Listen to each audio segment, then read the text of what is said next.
All right, we're going to call this Brazos County Workshop to order. It's April the 1st, 3:30, Commissioner's Courtroom of County Administration Building, 200 South Texas Avenue. First item is call to order. Second is presentation and discussion of draft update of the county subdivision regulations.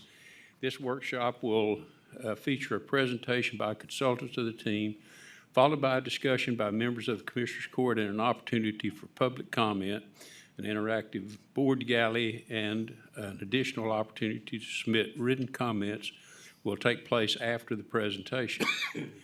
And I think, Prathna, you wanted to introduce and come up first.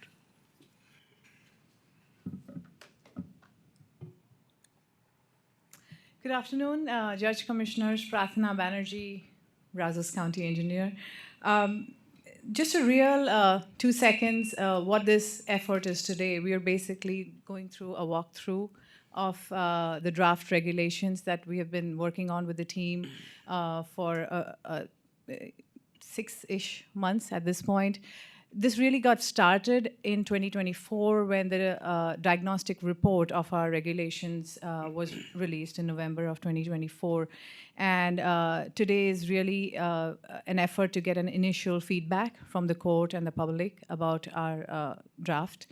And I just, want to introduce here Daniel Harrison from Friesen Nichols and Connor Roberts, as well as John Nett, who's here from Friesen Nichols, and they'll be doing a presentation and taking questions and so on and so forth. Okay, thank you, Prathna. Well, thank you. My name is Daniel Harrison with Friesen Nichols, and I'm going to walk you through the beginning of the presentation. Then Connor will come up and walk you through the second part of the presentation. So we'll go ahead and jump in to the show here. Oh, hold on. Let me make sure that this is. And I am the project manager for this project, and with me today also, as I mentioned, was Connor Roberts, and also we have John Nett, who is our engineer for the project, working on the engineering standards and also the development processes. So today's agenda, what we wanted to do was just briefly take 30 minutes and walk you through the document and some of the key items in it. And then have about an hour or so to answer any questions that you may have. We could take that whole hour, or if we don't, that's okay too, because what we'll do is we'll move into the interactive board gallery that's outside, and what we'd like to do is answer people's questions about what is in the subdivision regulations, how things change, or if there's issues that people are experiencing. We want to hear those issues today, and then we have those board exercises for people either to write those down. We'll be there talking with people, but it's really to get input from people as now that we have a draft to look at. Sort of the outline, I'll go over the overview and process, how we got here today. We'll talk a little bit about the diagnostic report that we mentioned a little earlier. Connor will walk us through the draft subdivision regulations, and then we'll just wrap up and talk about next steps, where we're going. So quick overview of the process. As Prathna was mentioning, the diagnostic report, I did that back in 2024, starting in the summer of that year, going through that process where we kicked off that. We had stakeholder interviews. We drafted the diagnostic report. We presented to the Commissioners Court, and then finalized the document with that input that we received. So then moving into 2025, we started back in October with our kickoff meeting. Now that we had that document, which is really the roadmap moving forward to updating the subdivision regulations, we went on to drafting those regulations since we had that input. And right now we're in that first part. Engagement 1 is really today. So we have, once again, we have the boards outside, the documents able to be downloaded on the webpage. And then we'll get input today. We'll have another engagement exercise tentatively scheduled for May. So people can, we can get that feedback. We can make revisions to the document based upon that feedback, and continue to work with staff to address those. And then the final engagement will be the third one, where we'll come through another public hearing, of course, in front of you to consider adoption of the updated subdivision regulations. So that's the process, and we're looking at summer to have that all wrapped up and in front of you, and considering that for your approval. Moving on to the next phase, so talking a little bit about the diagnostic report. In this diagnostic report, we had sort of an introduction. We talked about adopted plans and policies. We had some priority findings that we thought would need to be addressed in the subdivision rewrite, which we're addressing now. Then we had individual section findings. So as we went through the current regulations that are in effect right now, as someone who would be submitting a plat would have to go through, we have a section by section findings in each one of those. So the key takeaway, why is it really important to update the regulations? Of course, we want transparency and regulations that are updated and current to the development process. So as we have some older regulations, it's a good time to take a look and see how can we improve the process? How can we listen to what people are saying? Oh, can we fix these things? How do we address this? This is also a chance for the county and staff to look at, okay, we've been doing it this way for so many years. What are some of the issues that we have and the ways that we've been doing things? So there's opportunities for improvement, and that's really the purpose of the update. The other importance of the update, I have a couple of slides here, and I know you have some screens there that you can, but this is just an example of where we have a rural county area. You can sort of see that we have a subdivision starting to take shape in this area along some existing county roads. This is not here in Brazos County. This is just another example that we have from a different county. But you can sort of see as the years change, that first one was from 2019 to 2021 to 2025. You can see basically this subdivision has been completed, filled in. So of course, as subdivisions grow and develop, you can sort of see in this example, you can think about some of the impacts to the land in the area. Where's the water running off to now when it rains? How does that get into the current county thoroughfare network? You can look at those current county roads and think, okay, now that I have a couple thousand people living in here and trips, where are they going? What's the impact to the road system? Those different types of things to consider. Why do we update the regulations? Because things change, and we want to be responsive to that change that's happening in the county. So what we can do is also, while we're updating, we're looking at inefficiencies that once again we can correct, because we've been doing the regulations now for a while as a county. So now we sort of naturally know what some of the areas, the conflict areas that we can really address. Some administrative improvements as well. How can we get people faster through the system? How can we make sure the system is working correctly? Also, we have multiple overlapping documents that do create confusion. We have the county subdivision regulations, but we also have the Brazos County Engineering Design Guidelines. We have the Bryan College Station Unified Design Guidelines. We have interlocal agreements with our cities. So sometimes when someone is asking about, like, what regulations do I have as I develop, you really have to dive into where are you in the county? Are you in College Station's ETJ? Are you in Bryan's ETJ? What's the interlocal agreement say if someone wants to come and develop their land? Who are they going to go to for that plat approval process? So there's some things like that we can address. Other things that we need to address, the state legislature, of course, meets every 2 years. So things that is done at the state legislature affects counties, because really the way that counties are set up, it's the state that tells us what we can do. We're a little bit different than the cities, where they could be home rule and create their own regulations. Counties are really enabled by the state legislation and the local government code to do things. So if it's not in our enabling legislation, then generally we can't do those type of things. Cities are a little bit different, have a broader authority. So we do want to align with the recent changes to state law affecting annexation, also other platting requirements that have been introduced over the years. I want to make sure that that's all in agreement with what the state legislature is passing down to counties. Any unclear approval authority, where someone's going to get their plat approved or reviewed, or a construction plan reviewed or approved, want to clarify that. And then infrastructure standards sometimes exceed the county's maintenance capacity. So what we have is typically I have another slide that addresses it, like in our ETJ areas, that's the areas surrounding the cities that they can implement their subdivision standards. Typically those standards are set out by either Bryan or College Station, and then that infrastructure sometimes is passed down to the county, even though those aren't our standards to address. So you can sort of see in this illustration, I have a photo of, here's just a regular rural county lane.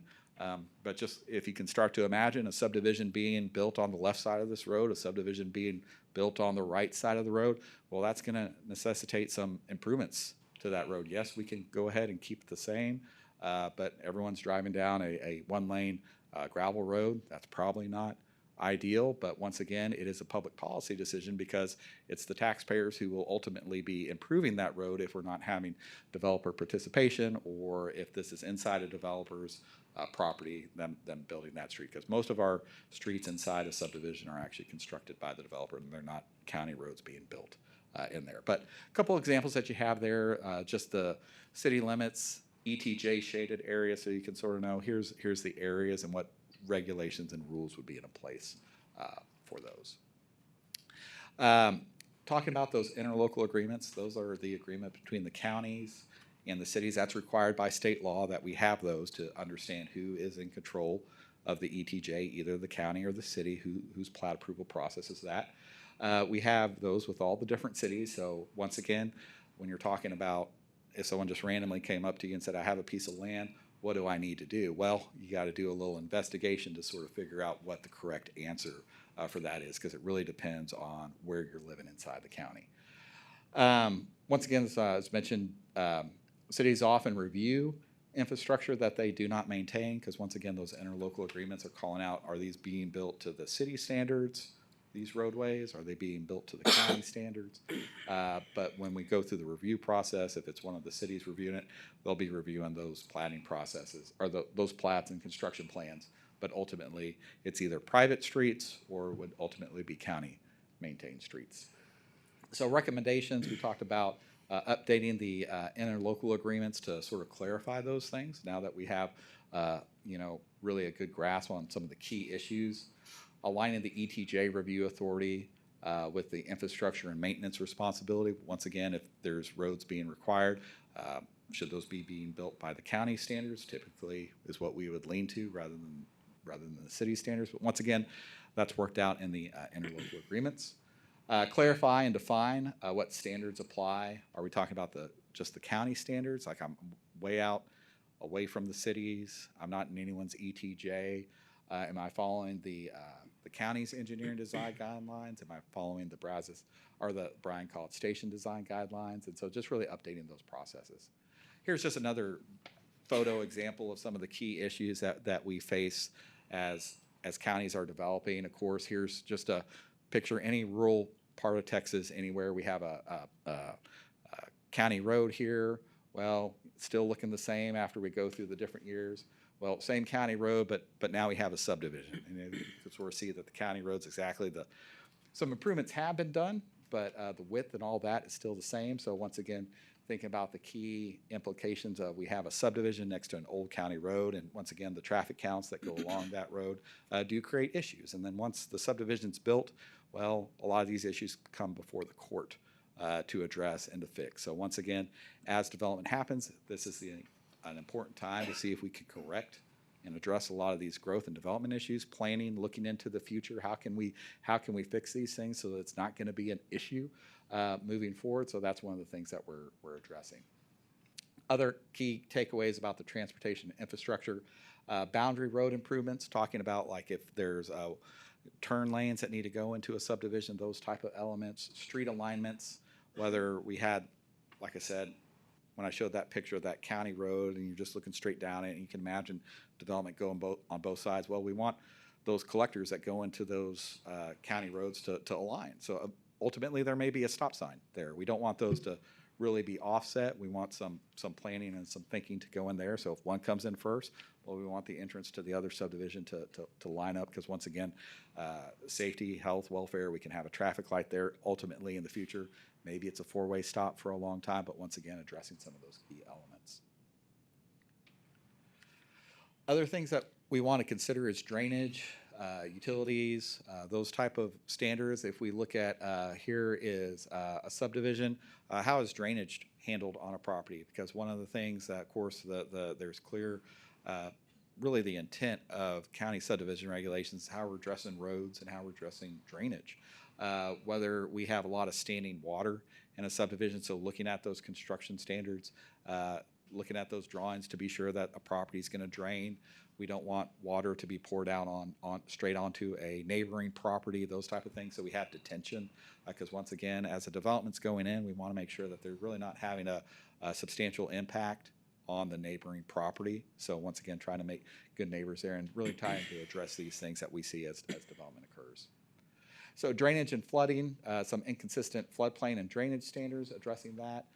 We do want to make sure that we're addressing areas that are experiencing flooding.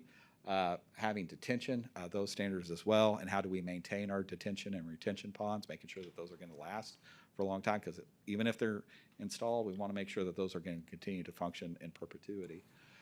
We also talk about private versus public infrastructure standards. So we're talking about, is something a private road or is something a public road? Because once again, nothing really comes into the county system until a court order is really adopting those roads, or we're seeing that the county is really maintaining that road through maintenance and really having that responsibility.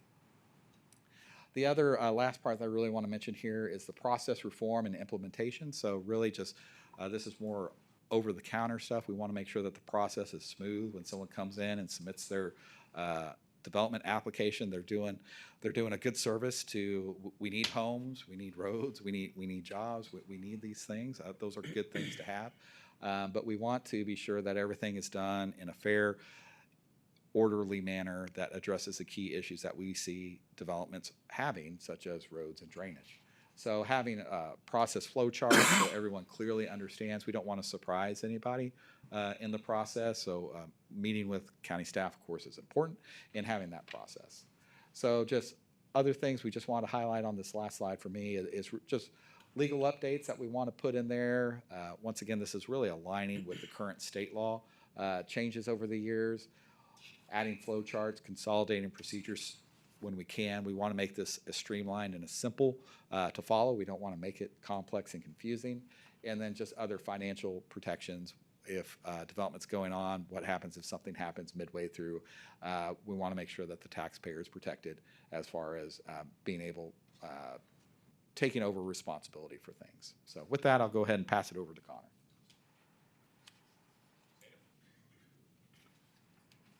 Everybody hear me okay? Good. Court, thanks again. Judge, thank you for having us. Again, my name's Connor Roberts. I work for Freese & Nichols, one of the project planners on this effort. So what I'll do, I'd like to walk you through, Daniel's walked us through a little bit the work to date, right, the diagnostic report. What I would like to do is walk you through where we're at with the current draft, right? So that's kind of what we're really here to talk about tonight is, well, what are the regulations that are actually hitting the page?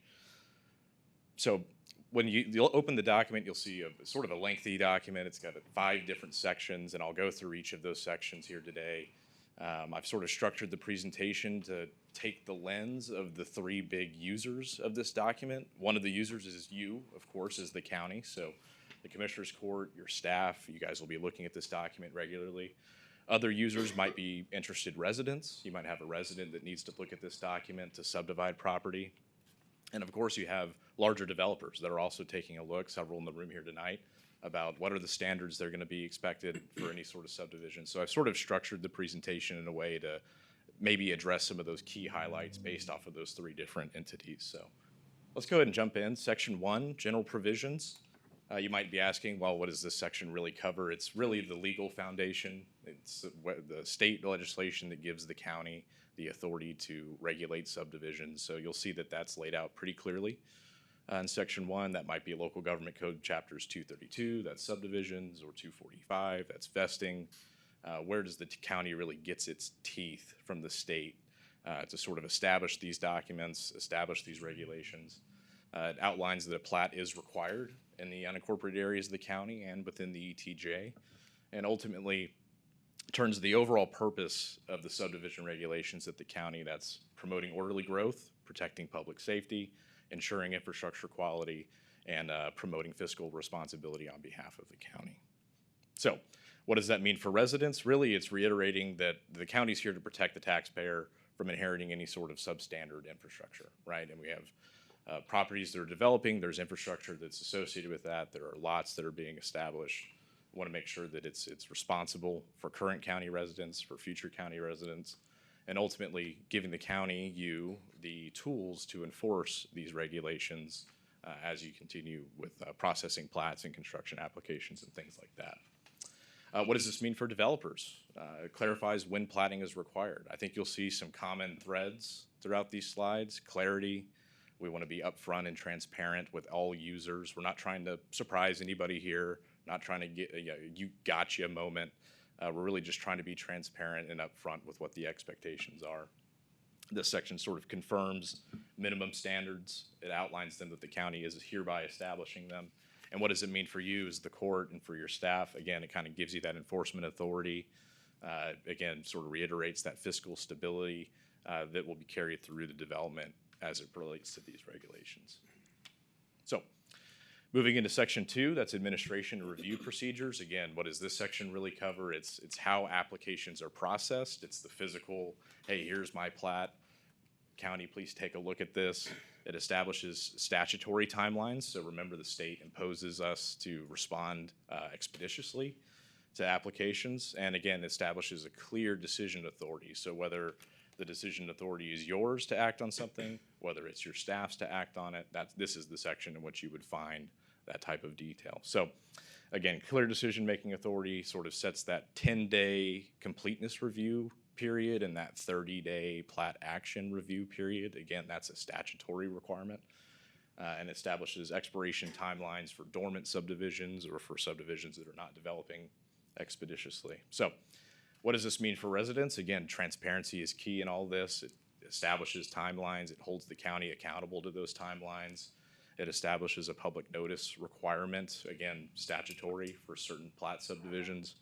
And again, establishes an appeal process in case, we understand that it's hard to write a code for the lowest common denominator, right? We don't want to have variations or appeals. We would love to just be able to regulate it perfectly the first time through, but we understand that that's not always the case, right? So we want to give your residents and your developers avenues to either appeal to you as a decision-making authority, any sort of process or requirement that's outlined in these regulations. So again, developers, sort of that predictability in the timeline, right? Time is money. If they can have a better understanding as to how long things might take, they can better sort of roll that into their pro forma. It defines that appeal right that we were just talking about. For yourselves, sort of aligns with those state mandated timelines, kind of keeps you protected from any sort of those challenges. Defines the vesting rules. So when I say vesting, I mean what are the standards that are applicable to an application depending on when it comes in. So this is that section that would help reiterate that. Again, goes back to the clarity and what's expected of both the county and the development community. Okay, section 3, planning and construction procedures. Again, this is sort of more procedures, not so much regulations themselves. This section covers how subdivisions are approved, how they're built, if they're bonded, and how they are ultimately accepted in terms of the infrastructure being reviewed and accepted by the county if it so chooses. It establishes 2 development paths. You sort of have your conventional development path of your preliminary plan through your construction and your platting and then ultimate release. There's also an alternative, which is the state mandated avenue where you have your plat and your bond and you come up front with that. So you'll see both of those avenues codified. We require fiscal surety before recordation. Again, that goes back to protecting the taxpayer, making sure that infrastructure is installed, that it's sufficient, and then it's recorded. Of course, here you'll find the different types of plats. You'll see that list there. You'll probably be familiar with them: preliminary, or it's a final. Maybe it's a simplified plat, which I'll explain here in a second. And then, of course, we go through plat exemptions. As you know, there are many instances where a local resident may just be looking to subdivide their property to give it to their next of kin, for example. There are exceptions built in from the state that we've covered here in the document to sort of help expedite those types of subdivisions. So what does it mean for residents? Again, ensures that infrastructure is improved and inspected before the county might take it on as an asset. That kind of protects you as not taking on poor infrastructure and having to ultimately get out and fix it. It establishes that 2-year maintenance bond, again, protects against that premature failure, and establishes a simplified plat process. Essentially all that is you might also hear it called a minor plat in other jurisdictions, a smaller type subdivision that is usually warranted less scrutiny in terms of review. And that's usually what we see local residents using the most because, again, they're just simply subdividing a property, either selling off a portion or giving a portion to their next of kin, something to that effect. What does this mean for developers? Again, clear development sequences. Again, time is money.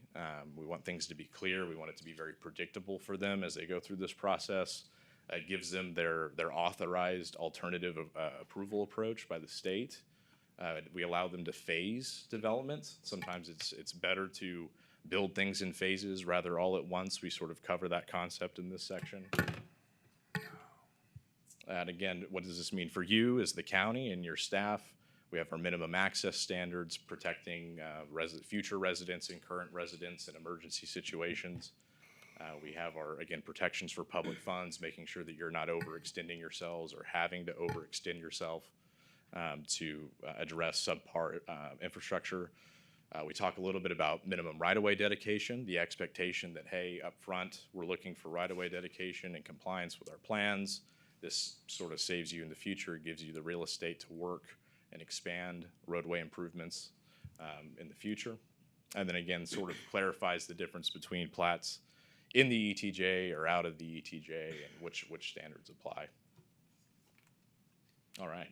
So the last section that we'll talk about today, section 4, is the subdivision design standards. This is really the meat of the document. Everything to date is kind of procedural. This is where like your actual requirements are sort of being outlined.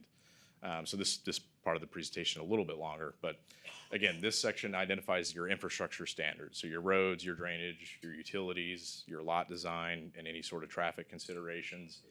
We established 2 different plat classifications. You have your urban, which is going to be your more dense product, and you have your rural, which is going to be your less dense product. We have different considerations for each depending on which track the developer is taking or which product they're looking to establish. This section also establishes rough proportionality. You might hear that term a couple times. It really outlines the expectation of the development community that they are only responsible for their fair share of the impact to infrastructure, if that makes sense. So Daniel mentioned a little bit earlier about roadways, for example, abutting roadway improvements or things like that. This is the section that would establish that as a requirement. And additionally, also importantly from the diagnostic report phase, talking about conditions under which the county will or will not accept for ultimate ownership and maintenance responsibility. Again, the county under these regulations is not obligated to accept roadways, for example. You have the opportunity to, and there are minimum standards that must be met for you to be considering that.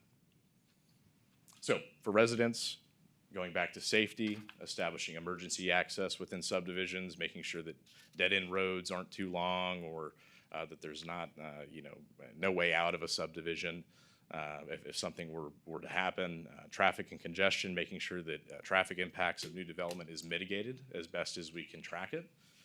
Flooding, drainage, goes back to some of the images Daniel was showing earlier, that we need to be cognizant of how our development is treating drainage, whether, particularly after last summer's events in the state, still fresh on the mind. Is it on-site detention, things like that. And again, going back to that infrastructure quality, the roads must meet defined engineering standards for new subdivisions in the county. For developers, again, we go back to sort of clarity, clear classifications, predictability, and avenues to have you accept maintenance responsibility for infrastructure if they so choose to ask you to. We talk about required dedication, again, trying to be upfront and clear about what the expectation is. So if you're prospecting and you're looking at a piece of property, you can get a better understanding as to what the county's expectations are. We try our best to implement objective methodology. We're not trying to pull regulations out of a hat. We're trying to codify why we're coming up with the number that we're coming up with or the requirement that we're coming up with. Again, it goes back to that predictability and as well as protections against proportionality. So if we're going to be asking the development community to pitch in for proportional impact, we also need to make sure that they have an avenue to appeal that to you should they disagree with the methodology or disagree with the approach.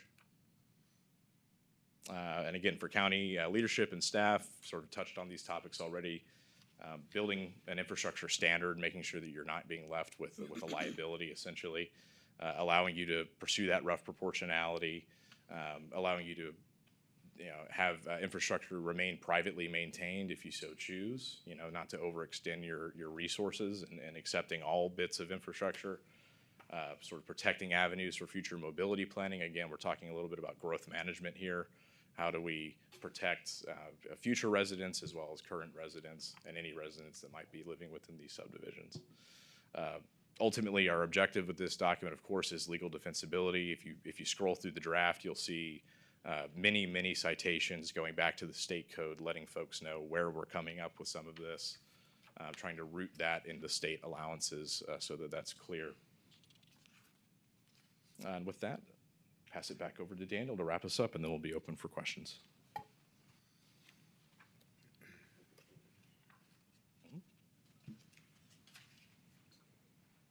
So once again, what we're doing after, of course, we'll have Q&A here in just a second, but we are really starting our first engagement tonight. Here starting at from 5 to 7, where we'll talk about just topics that people want to talk about. Like I said, we have boards out there so people can write their comments down. We'll, of course, we'll show you the results of the board exercise so you can see what people had to say. And then we'll move into around May time. What we'll be doing is having the second engagement. So, because like I said, we're going to get input today. We need to go back and see what that input says, and then do we need to make changes and edits to the document to address those concerns. So that's the plan, to go back and revise as necessary based upon the comments that we receive. And then the third and final engagement will be, like I said, around summertime, when we come before you with a revised document that has that input in there. And so moving on to really just, we'll go to Q&A, but if we're really summarizing everything, we want subdivisions, we want development in the county to be well-built and to be well-planned, and also we want it to be fair for developers and also for current and future residents, because as these things are going to be in the county for the rest of time, until someone may want to come back and redevelop or take streets out, but we're going to assume that most of these subdivisions are going to be here for the rest of the time. So these are important things to get right, just because of the impact on who will be maintaining these in the future, and that will be Brazos County residents. So once again, those are the key things that we're looking for, and I'll go ahead and I think we're right on time to turn it back over to y'all for question and answer. And then I'll be here, and then if Connor needs to come up, or John as well, to answer any specific questions. So in preparation for what you've done, I'm going to, I know you know how to do your job, but as you look at what has already been done, the state of Texas is growing. New subdivisions are springing up left and right as they are locally. So within what is being done, or do you take into account what has already been done, the good things that have happened, the uh-ohs or the oops, when people just rush in and start kind of just building things in a way that creates problems down the line that the county then, a county or local government becomes responsible for.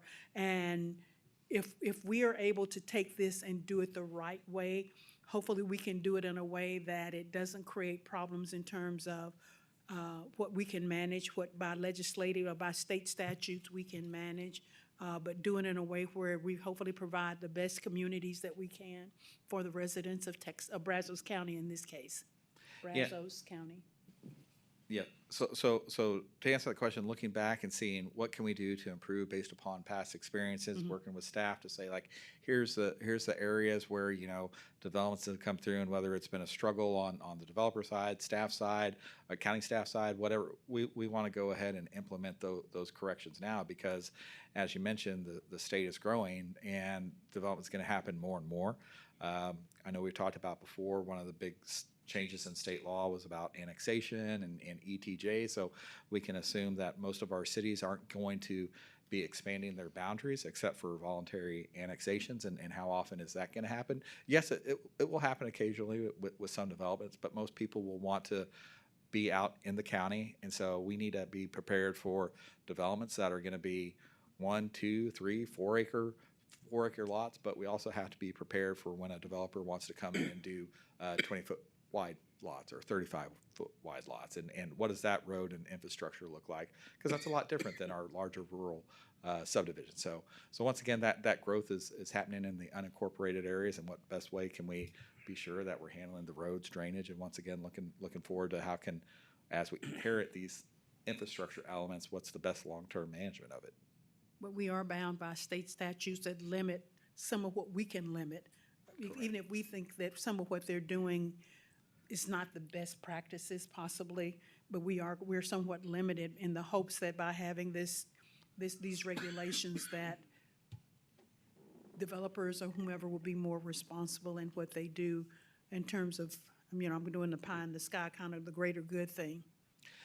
That's correct. We're as counties, we're very limited to what we can do, just really established in the local government code.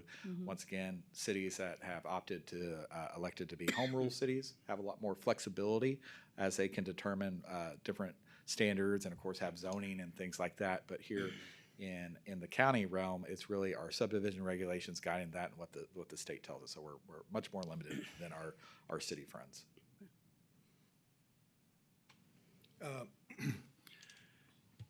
I think something that would have helped a lot is if there had been a side-by-side and said, these are the changes that we suggest, and this is what the difference will be. And today would have been a good day for me to go and donate a kidney, but instead I decided to read all 109 pages of our current subdivision regulations, and then I read all 93 pages of your document. And in your document, it just looked like a whole lot of word salad. And the concern I have is these developers are going to have to go out and hire a cadre of attorneys to work through all this stuff. And when you put them in that position, all of a sudden they're thinking, where else can I go to put in a subdivision?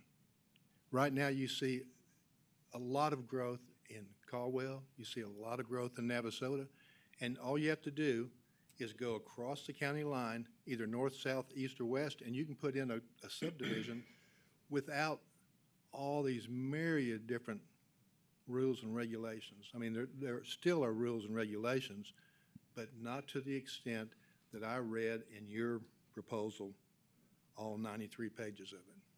And that scares me because, you know, it doesn't matter if somebody's building $1 million house, they don't care what the added cost is going to be because they have to follow all these rules and regulations. But I don't think that's what we're after. I mean, nationwide, we want developers to come in and build homes for starter families. We want to get more people into the market buying homes. And I'd rather see a developer come in and put in three $333,000 homes instead of $1 million home, because of all the people that live in those three homes at $333,000, they're going to spend more in local tax dollars than in that $1 million house. But it seems like with all the regulations that you have included in there, that we're looking for the $1 million houses and nothing else. So, just my read. But you still want 300,000. It's like some of the buildings that, some of the houses that I have seen that have been put up for the affordable houses, the $300,000 possibly affordable houses. You still want the $300,000 houses within that to be as built as well as they can be, even though it won't have some of the bells and whistles and the amenities of $1 million house. And that is always my concern. You may want to put in a house that, 20 foot wide? What's the smallest lot size that can happen now, where you can't even get a riding lawnmower between the two houses?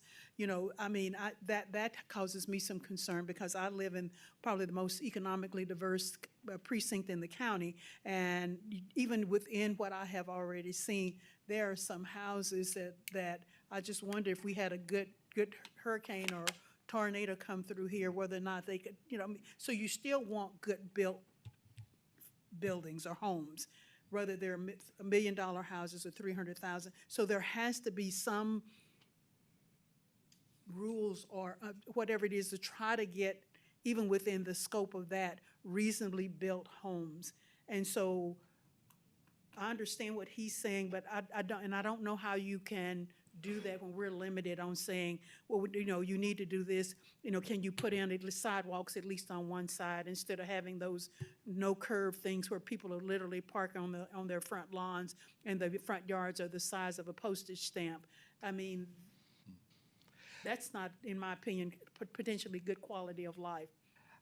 I would say when we look at the subdivision regulations, we're not looking at what the house is going to be, like the value of the house. We want to be sure that the roads and the drainage, they all work. So when we take a look at, let's say it's a 2-acre lot subdivision or something along those lines, when it's like, well, that's a regular road and a bar ditch, or county road and a bar ditch and things like that. And because when we have that much space, that's going to be all sort of spread out. A lot of issues are going to be addressed. But when we get down to those denser developments, the 40-foot wide lots or the 30-foot wide lots, when we have some of those questions about like, okay, well, now it's a lot more dangerous to walk in the street than back when you're having 2-acre, because you can see everything. So do we need sidewalks? So those type of issues. So it really depends on the type that the developer is choosing to develop, but we want to be sure that our infrastructure regulations are producing the type of environment that's going to protect the health, safety, and welfare of, as far as transportation, as far as where drainage happens and those type of things. Once again, when we have lots, as you pointed out, when they're so close together, where's all that drainage going? How's that being conveyed through the neighborhood? Is it going to be somehow going to be pouring into somebody's garage or something like that? Those are the types of things that we want to look at when a plat and construction plans come through, to be sure that, hey, these issues are being addressed. Because once again, since we've sort of had this shift of, here cities really aren't expanding to, really cover all this growth that we're having. The state comptroller says we're 350,000 housing units short of where we need to be as a state. And so one of the reasons why the cost of housing is going up so much, but really taking a look at like, okay, this growth is happening. It's not going to happen in the cities. How do we accommodate all these different, what we used to do is just really rural subdivision growth. And now we have more suburban or even urban type development responsible for being reviewed by the county. So it's a bigger responsibility that the county's taken on, just because the cities, it's sort of out of their realm to control anymore. And then we're sort of, as a county, disadvantaged because we don't have the zoning or anything to control. If we think about infrastructure investments, you can base that upon what's a land going to be zoned and how's that going to develop, what infrastructure is needed out there. Here in the county, well, it's really just up to the landowner or the developer to decide what's built on that property. There's no zoning, so it's a little harder to control that infrastructure and design the infrastructure once we really don't know what's going on. So the plan's a little bit harder, but going back and looking at what rules and regulations we can have as far as drainage and roads and those type of things, we want to make sure that those are the most fair, but once again, producing well-built, well-quality, having quality development in that neighborhood. If you will, clarify for me, because I couldn't find it in what you all proposed, but Senate Bill 2038 that was passed in this last legislative session, where people can opt out of a city and out of an ETJ, is that, would you elaborate on that, please? Yes, so one of the recent changes, as you mentioned, just so everyone knows what the ETJ, extraterritorial jurisdiction, is, it's an area that surrounds a city's limits. It depends on how wide it is, depends on the population of the city. But in that ETJ, the city can implement their subdivision regulations. So if I'm right on the outskirts of a city limit, I'm probably following the city's subdivision regulations. Now, what the state requires is that the county and that city have an interlocal agreement, so we can say in that interlocal agreement, this person's going to come with a plat. They're going to go to Brian to go ahead, go through their P&Z and go get their plat approved at the council. It's in that interlocal agreement. It'll say, hey, we're going to review these roads based upon the city standards. So maybe they are curb and sidewalk and all those things. So it's the city standard. County, we're actually not going to really accept it. I'm pretending to be the city. I'm going to say, county, we're not really going to accept this road. It's really going to be your responsibility ultimately to maintain some of this infrastructure that is being built to city standards. Now, so what the state did was say in these ETJ areas, now we're going to change it, because a lot of people would say like, hey, I'm not really a city resident, so why am I building to these city standards? I don't feel like that's fair. So, because once again, that ETJ was really to set up for help cities expand when they had more annexation authority. They could go out and expand their infrastructure once again to plan it. But what they would do is, now that we say, hey, cities aren't really expanding. What's the purpose of the ETJ? And so a resident can now say like, hey, I don't want to be, if I have to go to Brian to get my plat approved, I don't want to do that if I'm not in the city limits. So they can opt to be out of the ETJ, but then they come through the county's platting process. So we, in those areas right outside the city limits, we can really have a Swiss cheese effect because, okay, so you have one road, but one's following Brazos County standards. Well, the other one doesn't get out of the ETJ and they're going to follow the Bryan standards. And then the next neighbor, they're going to have a choice what standards they want to follow. So that's one of the, I guess, unintended side effects to the opting out of the ETJ. Sort of, once again, that was to provide clarity, is having these interlocal agreements to say like, hey, let's have a system out here so everyone knows what to do. But now it's a little bit up to it is up to the owner if they want to be in the ETJ of a city or not. Let me paraphrase it so it's easy for people to understand. Texas Senate Bill 2038 granted property owners in most cities ETJ the ability to unilaterally release themselves from non-representative regulation. That, in a nutshell, is exactly what it is. And that's what I wanted you to zero in on, and how that affects us, how it affects us as a county. Yes, because now it will be the county reviewing those things that the city would have previously reviewed. So it's more of a workload on the county. Yep. And the city services, because in my precinct, I was talking to our ESD chief, and he was talking about there's an area going out Highway 21, a new residential area, and they have, I think they all agreed to come into the city, but he said, but city won't be providing them with fire services, that the county will still have to do that. So are you saying that they get to pick and choose what they want to, either I want this from the city but the city will opt out or whatever the case may be? Not in the Senate. Each answer is going to be specific to a general location. And I hate to give you that answer, and I'll explain to you. It's confusing. It is confusing because so if I was out in the unincorporated area and I opted out of the city's ETJ, well, the city's not generally providing those services in that ETJ to begin with. So police, fire, if there was animal services or something like that, paving roads, those type of things aren't happening really in that ETJ area because it's still really falling under the county services that we're doing. So, but if you're looking at the future, typically cities have larger budgets to improve roads and do things like that than the county does. So once again, if you're looking at some of those, when someone just moves into a new subdivision, they typically aren't necessarily looking at like, oh, what city am I they like the neighborhood. They just want to be in that neighborhood. But then sometimes they find out, oh, these type of services aren't really available because you're out in the county. And a lot of people would say, well, you should have thought about that. You're a county resident. It's different than being a city resident. But it really depends on where that is, because there could be other interlocal agreements or where we could have cooperate, like to provide emergency services or something like that. So there could be another interlocal agreement that addresses some type of city infrastructure.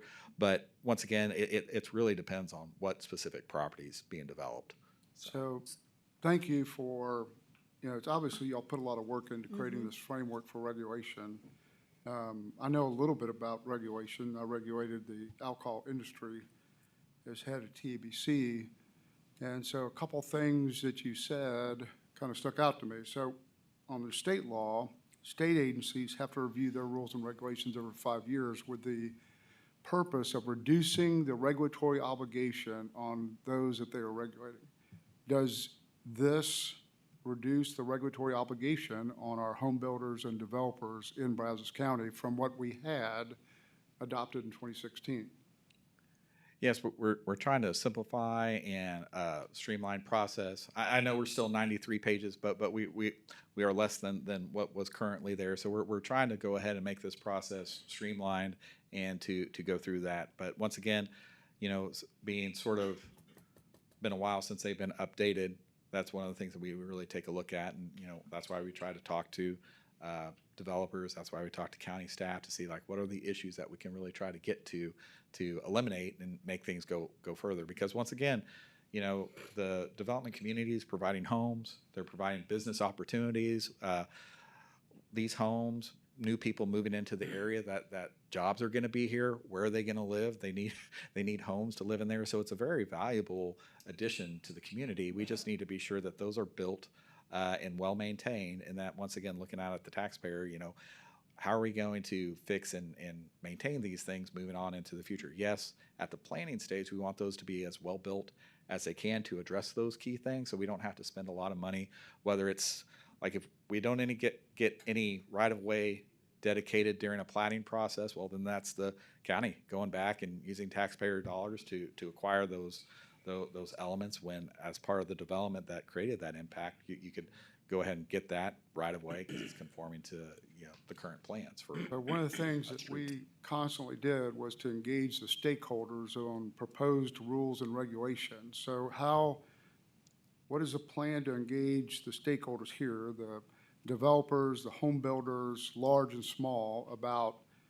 how this impacts you? Because I noticed you said inconsistent enforcement. And, what we found was there was no way we could enforce the regulations. We had to get buy-in by those regulated in order to have any approach to being able to enforce the regulations, because they would tell us who wasn't in compliance. And I think that's important, that we engage our stakeholders in this county and those that come into the county. But we need to not only do it in this process, but do it, I would like to see a regular review of these regulations. Maybe every 5 years, we come back and relook at them as things change in this county, and we re-engage the stakeholders to see, is this still appropriate? Can we eliminate some of this? What are they seeing in other counties?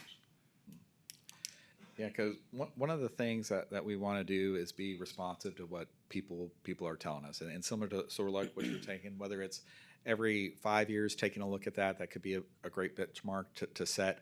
But really working with Prafna to say, like, here's what people are telling us that their issues, because of course them working with developers coming through the process, that they hear all that stuff about here's the pinch points of these certain developments. And so yes, we always want to be responsive to what people are telling us to go ahead and try to fix it, because once again, if we have a clear process and we're getting these issues fixed that the county will once again sort of be responsible for, we just want to make sure everything goes quickly and smoothly. So Yeah, I'd love to see something creative, because I understand, our road and bridge folks, they do a great job. However, they have a regulator's perspective. We need to hear from the home builders and the developers. So some kind of a combined task force, working group that looks at this and says, from our perspective, this isn't doable, or it is doable if we do this. And that could be home builders, developers, just across the myriad of people that this affects. Stakeholders that you've previously engaged with. I appreciate what we're going to be doing next year today. I also appreciate the timeline, but to me, this is just a June 26th. We may not be ready. So I want to tell everyone in the room that if we're not ready, then we don't have to do June 26th. But did you 3 not to say? 5 up here can make that go back, is what I'm saying. Ultimately, you have a great task ahead of you. You've done a lot of work toward it. But to Commissioner Nettles' comment, there's a regulatory kind of approach, I think, probably by staff, and then there's the development community, I'll just say, for the greater number of professions that is going to want to move forward and do what they feel like is necessary, maybe see some of those regulations as unnecessary. We up here need to protect the taxpayer dollar, and what I mean by that, obviously, but for the folks at home, if we have standards that are not going to result in a great product that lasts many years, roads, drainage, infrastructure, then the county taxpayer pays more money later for maintenance of those items. So that's kind of why we're here. But then, obviously, the other thing we've got to have is a goalpost that doesn't move. So when people start a project, there's a clear expectation the county is wanting the standard built to, and that is not perceived to be moving during the process. That is a large part of the frustration I've heard from the development community. And I'm trying not to look at all the heads that are nodding, but there's a few. But to your point, that didn't you say that you had started to somewhat, getting to this point even, you've been engaging with some of the developers? We have, in the diagnostic report, we did do stakeholder meetings, and then once again, that diagnostic report is sort of, here are some key things that we need to address moving forward. Now that we have a draft subdivision regulations that people can take a look at, they can see all the details and what those regulations mean and look like and things like that. And so really that's what we're here tonight. Yeah. And it's the first one. It's a So- first stab, exactly. Right, right. This Exactly, is a first stab, and now comes the input, right, exactly. correct. But you need to simplify it, like I talked about earlier. You need to have a side-by-side. I spent 7 terms as a state representative, and every time there was a new bill, it said what the old one did, and it said what the new one did, and what the change was. That's what builders and developers and us need to see, because, again, there was so much word salad in this proposal that you made, it was confusing as opposed to Not the, quite. to the one that's in place now, 2016. And just to clarify, of those 109 pages, 16 of those pages are forms and blank pages. Okay. So it's really less than what yours is. Fred gets cranky when he reads. I said Fred gets cranky when he reads. I do like the idea of the side-by-side comparison. Obviously, that can't be today, but certainly ahead of the next, or even, that's something that perhaps we could use our public information officer and our road and bridge people to engage those folks that have been on the email list and distribution list. We moved this meeting today because the first meeting wasn't going to work for so many people, and they engaged us and let us know in that. But I would like, if we can work with road and bridge, I think that's a great, and not wait until May, but as a next step to have that side-by-side comparison like the legislature did, that would be, I think, a great tool for our local folks to look at. We can work on that. Yeah. Good, thank you. Any more questions from the court, comments? All right, we've got some citizen speakers that had questions, Daniel. comments. Yeah, thank you. James Smith. I'm James Smith. I live at 5389 Dimple Lane. I got a few questions for these gentlemen right here. Y'all say y'all are protecting the interest of the, He needs to Speak speak, in- you gotta speak into the sorry mic. about that. If you don't speak into the microphone, I can't really hear you, so it helps. So y'all say y'all are protecting the interest of the public, right? Correct? Correct. Okay. So how are y'all gonna get the county to enforce these policies? They have immunity. They can do whatever they want. So how are y'all gonna enforce that? Well, it's really not their job to enforce it. It's our. But it's they our- said that y'all were gonna enforce it. How are y'all gonna enforce it if y'all have immunity and it don't matter what y'all do? Well, the way we enforce it is through the plat approval process, to making sure that folks are doing what they're supposed to be doing before we approve a subdivision. So, But y'all approve Rahatha, it you wanna- anyways, is what I'm saying. Y'all approve plats with no drainage on them. Y'all approve plats that a subdivision got built that has none whatsoever, approved set of plans. And this all happened this year. And matter of fact, I talked to you right after you got elected, and you said, oh yeah, I'll look into this, I'll come out there and look at it, and you never showed up. you're talking about me? Sir, Where, You what talked to my wife. subdivision are you talking about? Woodland Park, Okay, matter of fact, you talked to my wife on KVTX camera over at your office. Or not your office, the office out on 30, when you had your whatever. town hall, There you go. yeah. Yes, sir. So we approved a subdivision that was not in compliance with our 2016 Absolutely. subdivision regulations? I got two 18-inch pipes pointing in my front yard right now. We get a 2-inch rain, it floods 60 foot up into my, you want to get up here and tell them? Come on. Yeah, you know me. You know me.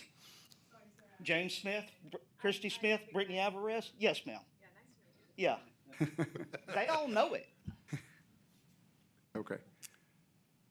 But see, Y'all that- hide to- behind to me- immunity but to and me, that- nothing gets done. And then I get told, oh, that's a civil matter. What do you mean? Y'all approved it. I- Go ahead. So, should I answer this subdivision question specifically? Yes. Go ahead, if you know this. So the subdivision, the applicant has followed all of our regulation requirements. They have submitted a set of plans that was approved and have built to that standard. And what has transpired is basically they had to convert from the original plan was that they were going to be a public maintained subdivision. They were going to ask for maintenance acceptance at some point after their 2-year maintenance was up. But they've had issues with right-of-way on Dimple Lane, which is a privately maintained road. And so due to that, that subdivision is now privately maintained subdivision. So they have actually followed all of the, regulation requirements as the regulations stand today, which were adopted in 2016.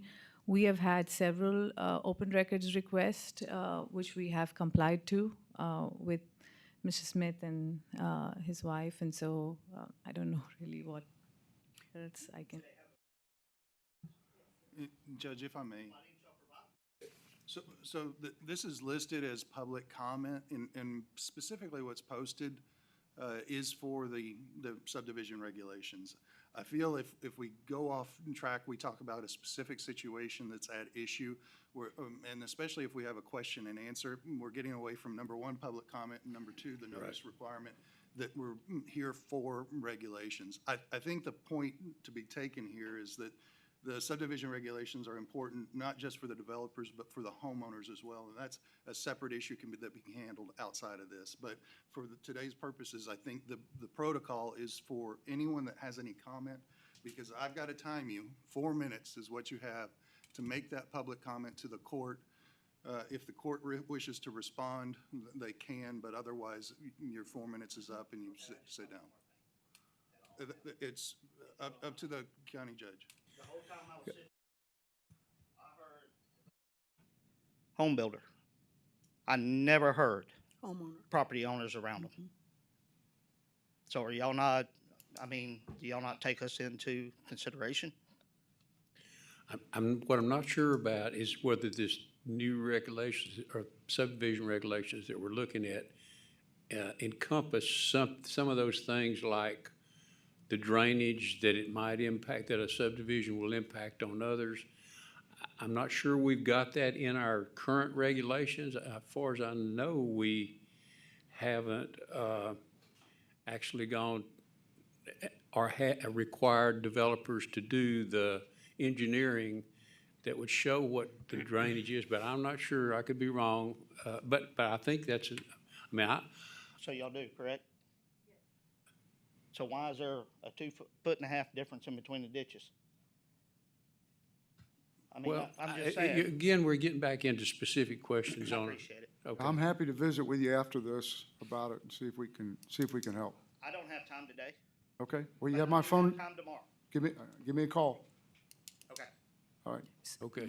Before we get the next speaker, that is, I know we're not supposed to respond to that, but when you talk about your stakeholders, most people, by the time the developers and whatever, by the time that the subdivision is built, if there is any problems with the subdivision that creates problems for homeowners, most people who buy houses, they don't have the understanding or the knowledge of that something may not be correct, drainage may be bad, that whatever the case may be. So it sort of rests with the integrity of the developers and the builders to make sure that they're doing it in a way that a homeowner doesn't have those kinds of problems. Because after the fact, I'm not sure how any of us, as we say, the state statute doesn't allow us, there is no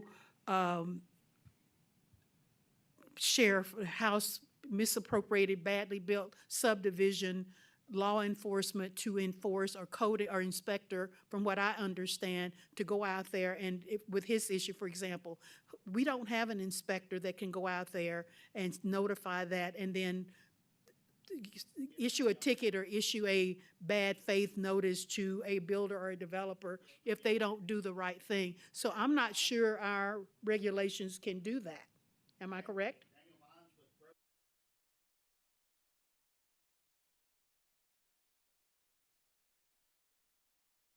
I tell you, well, you can't, yeah, right. I hear you. I mean, I'm just saying to you, you know, because you can't do a lot of responses in terms of enforcement, but when you're talking about, when Bentley was talking about stakeholders, you're talking about developers, builders, that we are going to have to rely on, that they do the right thing, and then if they don't do the right thing, what are the consequences of that? I don't know that our regulations can address that. That, I don't know that. Judge, Yeah, I'd we need to cut. I don't know that. I'm just saying, that's my comment, not to respond to you so much, but it is gonna be an issue of enforcement. Okay, so Bill Lero.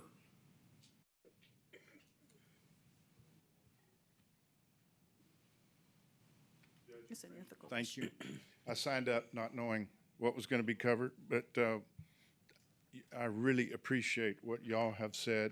I really appreciate the attitude that the Commissioners Court has here, that this just isn't something that's going to be presented and then recommended and you move forward. Your questions back to the consultants have really been good. You know, as usual, we received this letter and in the mail, and it said, "We're from the government, we're here to help you." So it got us all on notice. That's why we're all here. The thing that we've seen, obviously, I've been around a long time, the thing you see over and over and over is that this thing called unintended consequences. And so, and we've all talked about those, so I just challenge you to please, let's just don't move real fast. Let's move slow, think through it, and work through this. You know, this can talk about regulatory training. Some of these folks have, my training's always been from things like the National Association of Home Builders. Those, so from a developer's perspective, you see these, and I'm sure these gentlemen have seen it a lot and heard a lot about it. These can be viewed as slow growth to no growth initiatives in cities, municipalities, counties. And, you know, we don't want that. I don't think I'm hearing that, but it can be viewed as that. So I please challenge you to move slow. Housing affordability, you talked about. You know, it appears today that there is, not only do we know that there's this affordability crisis, but there is a responsibility to the municipalities, to all government bodies to help us fix this affordability crisis. So let's be thoughtful of the cost that's going to increase development to so that the county can also help us, help the county, help the country to with this housing affordability crisis. So I really appreciate what you've said today, and that the way we're going to approach this, and just challenge you to please, let's go slow and review it, and you know, just kind of ease it in there over time. So thank you very much. Thank you, Bill. Thank you, Bill. Spencer Buchanan.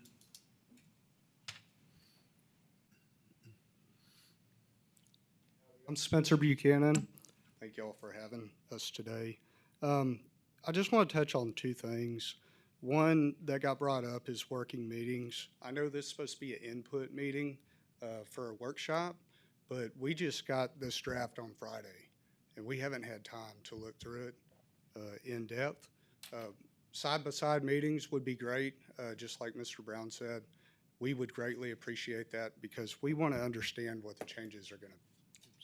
So if we could have working meetings with engineers, developers, contractors, with focus groups, that would be great. The other thing I wanted to touch on, and you talked about $300,000 homes versus $1 million homes. A 1 acre lot in Brazos County costs more to develop, to purchase the land and develop, I think, than it's ever cost. I think the lowest price that I've seen is $600,000 right now. Glancing through this, the cost to construct on the development community is going to go through the roof. So you talked about not wanting development community leaving Brazos County, but glancing through some of the items on here, they will be leaving Brazos County. So what Bill said, let's all work together, common ground, come up with some good solutions. Thank you. Thank you. Thank you, Spencer. Kerry Smith. Okay, thank you, Kerry. Wait a minute. Gary Smith's got nothing to say.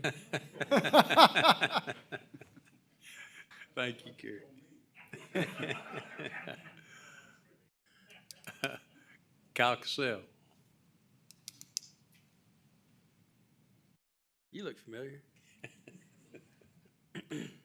Afternoon, Kyle Cassell, Precinct 3. Judge, thank you. Commissioners, thank you. Thank you, Freeze Nichols, and thank you to the developers here. I think Commissioner Nettles and Conroe hit the point. If we could we put the timeline back up? Is that possible? This is meeting number 1, and I think those stakeholder meetings are very important. Chuck, thank you for that visual. That Here did to not, help. that did not make YouTube. And I think y'all hit the nail on the head. This meeting is very important. We have not had the consistency and the predictability for these developers. We know we're growing. Commissioner Brown, good to see you. Good to see you. Good points. We need this workshop to be the catalyst for better subdivision regulations, and that happens with more workshops. So there's 1, 2, 3, 4, 5 bullet points before we get to June. I think when we get to those meetings in March and April or May, they need to be more smaller groups, dedicated to developers, dedicated to home builders, dedicated to realtors, bring everybody back together. Those would just be some of my suggestions to make sure that we get this right so that development in Brazos County can happen, and it can happen effectively and quickly and affordable.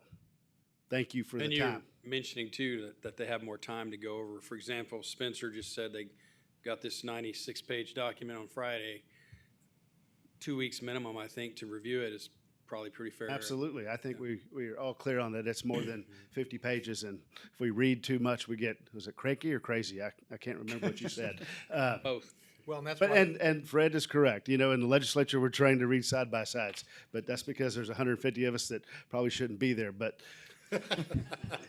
you 5 should be where you are, and you're capable. But our friends that are going to develop this county with us, they need the time and the ability to meet, read, and make sure we do this. This is together. We're going to do this together. And I think you've set us on a trajectory to be successful. So let's take advantage of this opportunity that Freeze Nichols has given us. Thank you. Thank you. Well said. Thank you, Kyle. That was the last person that I had sign in. I want to ask if there's anybody else that, come on, Chris. Does this have to do with bees? I didn't know.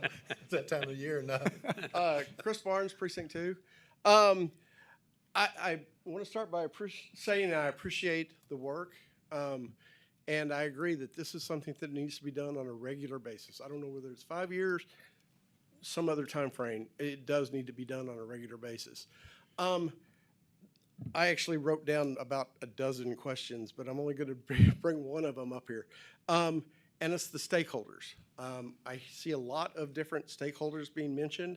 The one stakeholder that I don't see mentioned in here is the residents who live in the rural parts of the county, because they're affected by development. A lot of us moved out into the county because we wanted to live, in my case, on a dirt road that didn't have neighbors right next to us. Now, I recognize that growth is going to happen. Development's going to happen, especially out in the rural parts of the county. I just want to make sure that the stakeholders who live in the rural parts of the county are heard and understood, so that the reasons that we lived out in the rural parts of the county are not ignored to make row houses, which is one of the things I consider high-density housing. I don't believe that belongs out in the county. That's my opinion. I just want to make sure that our voice as a group is heard in this process. Thank you. Okay, thank you, Chris. I'm going to offer it one more time. Is there anybody else that wanted to speak from the public?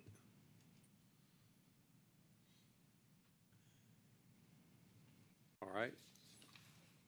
We will adjourn this meeting, and then the next will be, it won't be an official meeting, but of course this will be out there in the atrium. There'll be plenty of opportunity to discuss and question and ask any questions that you want to ask about the subdivisions regulations. So it is 4:44, and we will adjourn this meeting.